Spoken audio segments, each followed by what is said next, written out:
जो सबसे ज़्यादा ठंडी है यहाँ पर और वो है नॉर्वे। तो 29 कंट्रीज़ में ये छठी कंट्री है, 29 कंट्रीज़ की सीरीज़ चल रही है। अगर आपने मेरी सीरीज़ अभी तक फॉलो नहीं की तो आप स्क्रीन पे देख सकते हैं ये लिंक, ये प्रोफाइल में अवेलेबल है। आप जाके पिछली तमाम कंट्रीज़ जिनमें मैंने Lithuania, Latvia, Estonia, Finland, Sweden के बारे में बात की है कि कैसे आप वहाँ पर as a international student move कर सकते हैं। आज हम बात करेंगे नॉर्वे के ऊपर कि नॉर्वे में कैसे आप आ सकते हैं स्टडी करने, क्या एक्सपेंस होगा, क्या वीज़ा फ़ीस होगी, कितनी बैंक स्टेटमेंट चाहिए, और ये तमाम बेसिकली 12-15 सवालों के जवाब जो है वो आपको देखने को इस वीडियो में मिलेंगे। तो स्टार्ट करते हैं कॉस्ट से। कॉस्ट यहाँ पर अच्छी बात नॉर्वे की ये है कि मेजॉरिटी यूनिवर्सिटीज़ में आपको कोई एप्लीकेशन फ़ीस देखने को नहीं मिलेगी। चंद इक्का दुक्का यूनिवर्सिटीज़ ऐसी हैं जहाँ पर आपको एप्लीकेशन फ़ीस देखने को मिलेगी, और वो फ़ीस जो है वो 100 यूरो के राउंड अबाउट आपको देखने को मिलेगी। इसके बाद आइल्स की बात करें तो अच्छा, एक्स्ट्रा एक्सपेंस इस कंट्री में नहीं होगा क्योंकि इसकी एम्बेसी आपको पाकिस्तान में देखने को मिलेगी, तो आपको किसी थर्ड कंट्री जाने की ज़रूरत नहीं पड़ेगी। लैंग्वेज यहाँ पर डेफिनेटली रिक्वायर्ड है। अगर आप बैचलर के लिए अप्लाई कर रहे हैं तो मिनिमम 5.5 एक्सेप्टेड है आइल्स में। 60 PTE का स्कोर बैचलर के लिए रिक्वायर्ड है मिनिमम, और 72 रिक्वायर्ड है टोफल का स्कोर। अगर मास्टर के लिए अप्लाई कर रहे हैं तो 6.5 मिनिमम मास्टर के लिए चाहिए ज़्यादातर यूनिवर्सिटीज़ में। PTE का 75 स्कोर, और टोफल का जो है वो 94 स्कोर आपको यहाँ पर रिक्वायर्ड होगा। कुछ यूनिवर्सिटीज़ जो हैं वो आपकी आइल्स के बगैर भी एडमिशन देती हैं, बट वो रेयर हैं। तो इसका मतलब ये है कि आपको लैंग्वेज सर्टिफिकेट यहाँ पर करना चाहिए अपने चांसेस को इम्प्रूव और इंक्रीज़ करने के लिए। यूनिवर्सिटी फ़ीस यहाँ पर आपको ज़्यादा देखने को मिलेगी। 2022 तक नॉर्वे भी फ्री एजुकेशन देता था, लेकिन 2023, 24, 25 और आगे आने वाले सालों में जो फ़ीस है वो इम्प्लीमेंट हो चुकी है। कोविड के बाद ये फ़ीस इम्प्लीमेंट हुई थी, और यहाँ पर फ़ीस आपको थोड़ी ज़्यादा देखने को मिलेगी, जिसमें आपकी 3000 से लेकर 5000 तक पर सेमेस्टर बैचलर के लिए, और 4000 से लेकर 6000 तक मास्टर के लिए पर सेमेस्टर फ़ीस आपको देखने को मिलेगी यहाँ पर। थोड़ी सी हाई रिक्वायरमेंट है यहाँ पर CGPA और परसेंटेज की, जिसमें आप अगर बैचलर के लिए अप्लाई कर रहे हैं तो 60% आपको चाहिए होगा इंटरमीडिएट में, और अगर आप मास्टर के लिए अप्लाई करें तो यहाँ पर आपको जो है 3 CGPA बैचलर में देखने को मिलेगी। गैप जो है वो अगेन जस्टिफाइड है, एक्सेप्टेड है, अनलेस के किसी यूनिवर्सिटी में स्पेसिफाई हो कि हम गैप जो है वो एक्सेप्ट नहीं करते। 2 इनटेक हैं, लेकिन मेजर इनटेक जो है वो विंटर की है, जिसका एडमिशन जो है वो अक्टूबर से लेकर जनवरी तक चलता रहता है जनरली। कुछ यूनिवर्सिटीज़ की अप एंड डाउन आपको देखने को मिलेगी रिक्वायरमेंट, लेकिन जनरल जो एप्लीकेशन टाइम है वो 15 अक्टूबर से लेकर 15 जनवरी तक आपको देखने को मिलेगा for the coming winter intake. Admission है थोड़ा सा रिस्ट्रिक्टेड, विच मीन्स के आपको स्ट्रिक्ट रिक्वायरमेंट को फुलफिल करना है, ग्रेड और आइल्स के स्कोर को, तो फिर आपका जो है एडमिशन पॉसिबल होगा। अगर एडमिशन मिल जाता है तो यहाँ पर वीज़ा रेशो काफ़ी अच्छी है, काफ़ी अच्छी देखने को मिलेगी, क्योंकि कंपटीशन वैसे भी यहाँ पर कम है, लोग कम यहाँ पर जाते हैं। बैंक स्टेटमेंट जो है अनफॉर्चुनेटली यहाँ पर भी आपको बेल्जियम और जर्मनी की तरह ब्लॉक अकाउंट देखने को मिलेगा।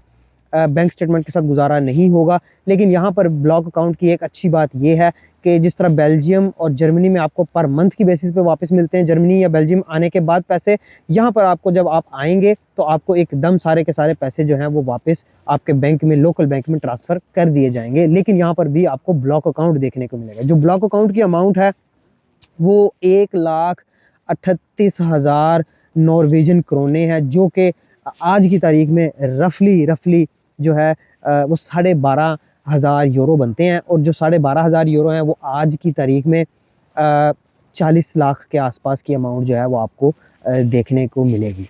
ठीक है, मोर और लेस सिमिलर है जर्मनी और बेल्जियम से। अच्छा, पर आवर वेज यहाँ पर अच्छी है, बहुत अच्छी है। तमाम यूरोपियन कंट्रीज़ में 18 से 20 यूरो पर आवर यहाँ पर आपको जो है वेज देखने को मिलेगी, और आप 20 घंटा काम कर सकते हैं ड्यूरिंग स्टडीज़ पर वीक में, और हॉलीडेज़ वाले टाइम पे आप फुल टाइम काम कर सकते हैं। तो मोर और लेस अगर आप देखें तो तकरीबन 1600-1700 यूरो तक आप जो है वो यहाँ पर कमा सकते हैं per month as a student. PSW जो है PSW यहाँ पर 1.5 साल का आपको देखने को मिलेगा, जो कि आप स्टडी के बाद जो है वो ले सकते हैं और उसमें आप जॉब जो है वो हंट कर सकते हैं। PR डेफिनेटली ये भी शेंजन कंट्री है, तो PR की यहाँ पर सहूलत आपको देखने को मिलेगी। PR पासपोर्ट दोनों मिलता है। PR के लिए आपको 3 साल जो है वो जॉब परमिट पे गुजारने पड़ते हैं। लैंग्वेज A2 नॉर्वेजियन आपको करनी पड़ेगी और अनफॉर्चुनेटली यहाँ पर भी स्टडी टाइम PR के लिए काउंट नहीं होगा, विच मीन्स कि 2 साल की अगर आपने स्टडी की है मास्टर की, या 3 साल की स्टडी की है अपने बैचलर की, तो उसके बाद आप जब जॉब पे शिफ्ट होंगे तो फिर से 3 साल आपको जॉब पे रहना पड़ेगा और फिर आप जो है परमानेंट रेजिडेंसी अप्लाई कर पाएंगे। पासपोर्ट जो है वो आपके जॉब पे होने के 7 से लेकर 10 साल के बाद आप अप्लाई कर सकते हैं। थोड़ा लंबा टाइम है, लेकिन यस आप यहाँ पर जो है पासपोर्ट भी अप्लाई कर सकते हैं। पासपोर्ट के लिए अगेन लैंग्वेज की B1 रिक्वायरमेंट है, एक जॉब चाहिए, घर आपके पास लिविंग स्पेस होनी चाहिए, 7 से 10 साल जो है आपका जॉब का पीरियड आप गुजारा हो आपने, तो फिर आप नेशनलिटी के लिए भी अप्लाई कर सकते हैं। अच्छी बात यह है कि इस 7 से 10 सालों में आपका जो 2, 3 या 4 साल का आपने स्टडी टाइम गुजारा है वो काउंट होगा। स्कॉलरशिप यहाँ पर भी आपको एरास्मस की देखने को मिलेगी और यूनिवर्सिटी बेस्ड स्कॉलरशिप है, और यहाँ पर भी आपको स्वीडन और फिनलैंड की तरह अर्ली बर्ड डिस्काउंट यूनिवर्सिटीज़ देती हैं। जो आपकी यूनिवर्सिटी बेस्ड स्कॉलरशिप होगी वो अगेन 25% ऑफ से लेकर 75% ऑफ तक आपको यहाँ पर देखने को मिलेगी। तो अगर आपके अच्छी ग्रेड्स हैं, अच्छी आपकी परफॉर्मेंस है प्रीवियस एजुकेशन में, तो आप यहाँ पर up to 75% tuition fee off आपको यहाँ पर देखने को मिलेगी। तो रफली अगर आपकी फ़ीस जो है वो 5,000 यूरो है, तो वो रफली 1,500 यूरो पे आपकी आ जाएगी अगर आपको स्कॉलरशिप मिलती है। तो अगेन नॉर्वे एक ग्रेट कंट्री है, बहुत ज़्यादा कंपटीशन यहाँ पर आपको देखने को नहीं मिलेगा। अगर आप ये सारी चीज़ें जानने के बाद आप समझते हैं कि आप अफोर्ड कर सकते हैं, तो नॉर्वे एक बहुत अच्छी ऑप्शन है, हर तरह से, पढ़ने के एतबार से भी और सेटलमेंट के एतबार से भी। ये थी हमारी 6ठी कंट्री। इंशाल्लाह नेक्स्ट वीडियो में आपको 7वीं कंट्री के साथ मिलूँगा मैं।